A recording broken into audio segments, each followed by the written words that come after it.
3월 27일 금요일 아침 나확행 11일째 되는 날입니다. 오늘은 밖에 비가 오기 때문에 안에서 루틴을 시작하도록 하겠습니다.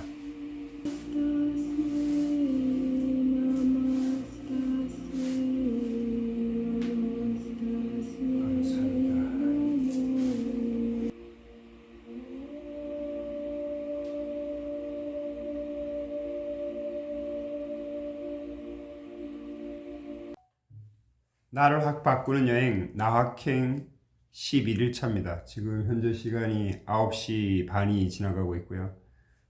되도록이면 저는 저녁 시간에는 새로운 걸 하지 않고 하루 종일 쌓았던 것들을 정리하는 시간으로 그렇게 하려고 합니다. 코로나 덕분에 오늘도 어디 밖에 나가지 않았고요. 이렇게 한 100일 쌓는다 그러면 뭘 해도 할 것 같습니다. 고맙죠.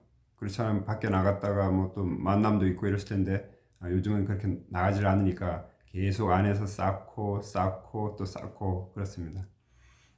지식도 쌓고 지혜도 쌓고 영적인 성장도 쌓겠고 또 이 몸에도 이렇게 또 자꾸 쌓이는 게 있는 것 같습니다. 오늘은 이런 생각을 좀 해봤습니다. 혹시 이생망이란 용어를 아세요? 이생망. 이번 생은 망했다. 이국종 교수가 그랬다 그러죠. 이번 생은 정말 망했어요. 얼마나 힘들고 얼마나 참 안타까웠으면 그런 얘기를 했을까요? 저도 안타까운데 오늘 그런 얘기를 들었습니다. 장하은 씨인가요? 장하은 씨, 장하은 양이죠. 기타를 거의 천재더라고요. 그분의 그 가족들이 나온 그 유튜브를 한번 봤는데 아버님이 IMF 때 한번 망하셨더라고요. 망하고 뭐 텐트에 잤는데도 애들이 구김살이 없어요. 장하은 씨하고 그 다음에 밑에 남동생이 하나 있고 어머니 있는데 정말 어머니조차도 구김살이 없더라고요. 그런데 그때 어려웠을 때 정말 올라오는 것이 쉽지는 않았다 그러더라고요. 한번 넘어지니까 쉽지 않았다고 하는데 그 아버님이 이런 말씀을 해요. 자기는 본인 아버님, 어머님이 많이 싸우셨대요. 자기는 그걸 보면서 절대로 자기는 가족을 가졌을 때는 싸우지 않겠다 이렇게 생각했답니다. 그래서 별로 싸우지는 않았는데 싸울 때마다 얘기를 부탁을 했대요. 집에서 애들한테 보이지 말자. 밖에 나가자. 이렇게 해서 애들한테는 싸우는 모습을 한 번도 보여주지 않는가 봐요. 그래서 하은이한테 물어봤어요. 뭐 동생하고 많이 싸우지 않니? 뭐 여러 가지 물어보니까 자기는 지금까지 살아오면서 싸우는 그 상황을 많이 보질 못했대요. 그래서 동생하고도 싸우는 게 아니라 자기들은 코드가 맞아서 서로 잘 지낸다고 이렇게 얘기를 하더라고요. 제가 그걸 보면서 이런 생각을 했습니다. 저도 저희 아버님이나 어머님의 그 삶을 보면서 야, 나는 저렇게 살지 말아야지 하는 그런 생각들을 많이 했었거든요. 어렸을 때 뭐 술 때문이라든가 여러 가지 어떤 뭐 싸움이 많으셨는데 그때마다 굉장히 마음이 아프더라고요. 특히 저같이 내성적인 사람은 상처를 받기가 쉽더라고요. 그래서 나는 그러지 말아야지 했는데 지금 돌이켜보면 그렇게 뭐 바뀐 거는 없는 것 같습니다. 내 아이들도 아빠 엄마를 생각한다면 그렇게 아주 막 행복하다 아주 뭐 즐거운 날만 있었다 이렇지는 않을 것 같더라고요. 그런데 그건 어차피 지나간 거지 않습니까? 어떻게 할 수가 없잖아요. 이번 생은 망했다. 그래서 그 이후로 이제 그럼 막 산다? 그건 아닌 것 같습니다. 그때 당시에는 저도 그게 최선이었죠. 어떻게 살아야 될지 저도 모르죠.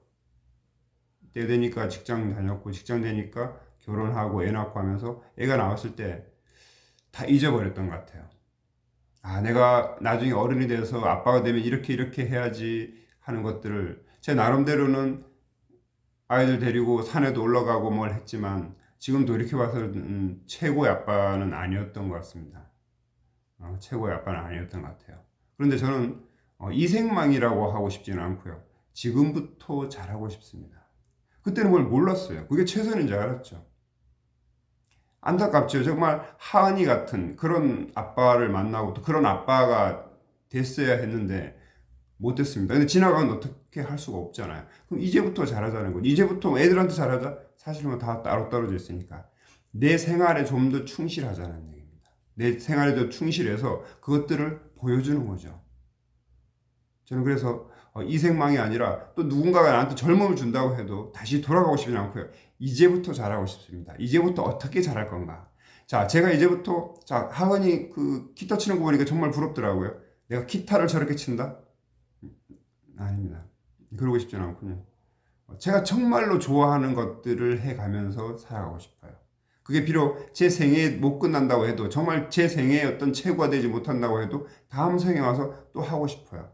그래서 지금 생각하면 제가 영적으로 좀 더 업그레이드가 되고 싶은데, 그러기 위해서 뭔가 명상도 좀 하고 공부를 더 하고 싶고, 영어도 잘하고 싶어요. 영어도 지금보다는 좀 더 잘하고 싶고, 운동도 하고 싶고, 그래서 그걸 좀 정리를 이렇게 하려고 합니다. 그래서 지금부터 내 삶에 언제가 될지 모르겠지만 이 세상을 떠날 때까지 내가 무얼 충실히 하면서 정말 떠날 때, 그래, 그때 55세부터 내가 어떤 의사결정을 해서 이렇게 하기로 한 거 잘했어. 뿌듯하게. 또 그 모습을 내 아이들이 아니면 내 손자들이 봤을 때 우리 할아버지 잘 사셨어. 나 존경해. 뭐 존경 정도는 아니더라도 괜찮으신 분이었어. 멋있는 분이었어. 이 정도만 해도 저는 만족할 것 같습니다. 그래서 제 삶에 정말 최고를 다하고 싶고 최선을 다하고 싶은데, 이제는 제가 막 이것저것 다 할 수는 없잖아요. 그럼 제가 포커싱을 해서 내가 지금부터 했을 때 무엇을 할지 아주 선명하게 목표를 세워서, 그리고 그게 이루어진 듯이 감사함을 느끼면서 살아가려고 합니다. 그 일환으로 이 루틴을 계속하는 거죠. 아침 5시에 일어나서 108배를 하고 사명문을 읽고 명상을 하고, 그건 뭐 종교적인 부분이 아니라 제 어떤 저를 있게까지 태워준, 나오게 해준 이 우주의 근원한테 감사를 드리고, 또 제 마음을 정화시키고, 그렇게 하면서 내가 하고자 하는 것들을 이루어 가려고 하는 거죠. 제 마음의 감사함과 사랑, 그 다음에 고마움을 충분히 느껴서 저를 그냥 푹 놓아두면 세상이 제가 원하는 것들을 가질 수 있게끔 할 겁니다. 제 마음도 부정적인 것들을 정화시키고, 제가 그렇게 해서 그 부분들을 제 뒤에 오는 사람들, 아니면 저와 같이 하는 분들한테 전해주고 싶은 거죠. 그게 점점 제가 어떤 영적 에너지가 발전하면서 저한테 오는 그 심리 상담, 체면 심리 상담을 받으러 오는 학생들이나 어른들이나 좀 더 쉽게 제가 좀 치유해 줄 수가 있는 거죠. 제 에너지가 커야 되기 때문에. 왜냐고 하면 우리는 에너지 덩어리이기 때문에 그렇습니다. 에너지 덩어리이기 때문에 제 에너지가 커야 그 에너지를 받고 저를 찾아온 분이 더 큰 에너지를 얻게 되는 거죠. 그래서 제가 매일 아침마다 그렇게 루틴을 하는 겁니다. 여러분들도 뭔가 너무 크게 생각하지 말고 소소한 도전을 한번 해보시기를 바라겠습니다. 아침에 일어난다고 하면 조금 더 일어나는 것, 그 다음에 운동을 좀 하는 것, 책을 보는 것, 몇 페이지 보는 것, 그런 소소한 도전을 통해서 뭔가 나를 지금부터 바꿔보는, 이 생망이 아니라 이제부터 뭔가 해보겠다는 그런 다짐을 해보면 좋겠습니다. 나학행 11일차 이제 또 즐거운 마음으로 마무리하고자 합니다. 내일 또 상쾌하게 시작하도록 하겠습니다. 6시 36분입니다. 아침에 5시에 일어나서 사무실 와서 뭐 청소도 하고 정리하고 6시 5분에 108배를 하고 명상을 하고, 그리고 여기 이제 옥상에 올라왔습니다. 사명문을 외치기 위해서 이렇게 왔죠. 아침에 이렇게 매일매일 이런 루틴 하면 지금은 힘들다는 것보다는 그게 하나의 습관이 되어 버렸습니다. 오히려 그것을 안 하면 이상하고, 그걸 해야 뭔가 마음이 놓이고 이렇더라고요. 근데 오늘 아침은 내가 지금 하루하루 과연 최선인가, 내가 할 수 있는 최고인가를 한번 다시 생각해 봤죠. 뭔가 비어있는 시간들이 또 많이 지나가고 있고, 그런 시간들도 채워서 꽉꽉 채워서 오늘 하루를 내 전 인생을 살겠다는 그런 어떤 각오로 살고자 합니다. 그래야 또 다음 날 또 새로 시작을 할 수 있으니까요. 또 그것이 계속 쌓이겠죠. 4,8천 3개의 목표를 완벽하게 이루어 내 생애 최고의 해인 2020년 12월 31일에 회상해 본 3월 27일 금요일 아침, 나 최단단의 사명은 변화와 도전의 삶을 통하여 타인의 삶에 의욕과 활력을 불어넣는 것이며, 그것을 통해 영혼이 성장하는 것이다. 전설 같은 노력으로 세계 유일의 동기부여 강사, 체면 멘탈 코치, 감동을 주는 작가가 되었다. 강력한 자기 체면으로 나의 자율신경계를 컨트롤하고 내가 원하는 것은 다 이루어 시크릿의 모델이 되었다. 매일매일 최고의 몰입과 집중으로 책 읽기, 글쓰기, 극한까지 밀어붙이는 육체의 수련, 그리고 명상을 반복했다. 그러한 일상의 무제한 반복이 수행이었고, 수행을 통해 얻은 것으로 강의, 코칭, 책을 썼다. 그리하여 세상이 나를 찾았다. 언제라도 이 세상을 떠날 수 있음을 명심하고 겸손과 비움으로 많은 사람들과 함께하자. 나는 행복한 수행자이다. 나는 행복한 수행자이다. 제가 이 나와행 100일 프로젝트를 계속 올리고 있는데 어떤 분이 그런 말씀을 하시더라고요. 108배를 할 때는 부처님 앞에서 하거나 아니면 유명하신 스님 앞에서 뭐 해야 된다고요. 그런 편견을 갖고 계시더라고요. 그래서 제가 조금 더 이렇게 글로써 대화를 나누려고 하다가 그래봐야 오해만 생길 것 같아서 말았는데요. 이 108배는 건강을 위해서 할 수도 있고요. 자기 스스로 어떤 집중을 위해서 할 수도 있고. 근데 저 같은 경우는 제가 그 특정 종교가 있는 것은 아니고요. 뭐 불교 대학원도 다니고 뭐 교회도 다녀봤고 이렇게 하지만 저는 제 안에 어떤 근원, 나를 만든 근원이 있다라고 생각합니다.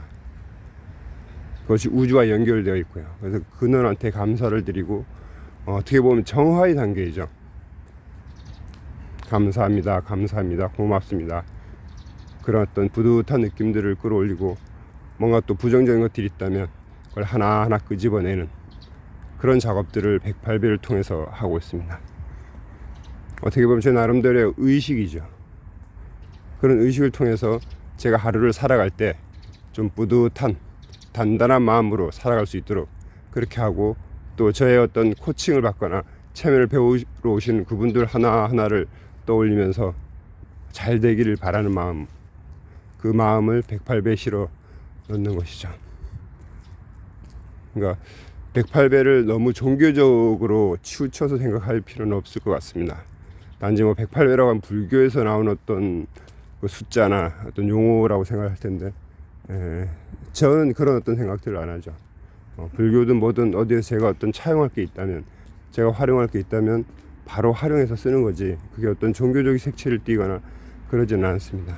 그래서 여러분도 어떤 루틴을 할 때 내가 가장 최적이라고 하는 어떤 의미 있는 행동들을 모아서 루틴을 해보는 것이 참 좋을 것 같습니다. 이제 또 잠깐 산책을 하고 내려가겠습니다.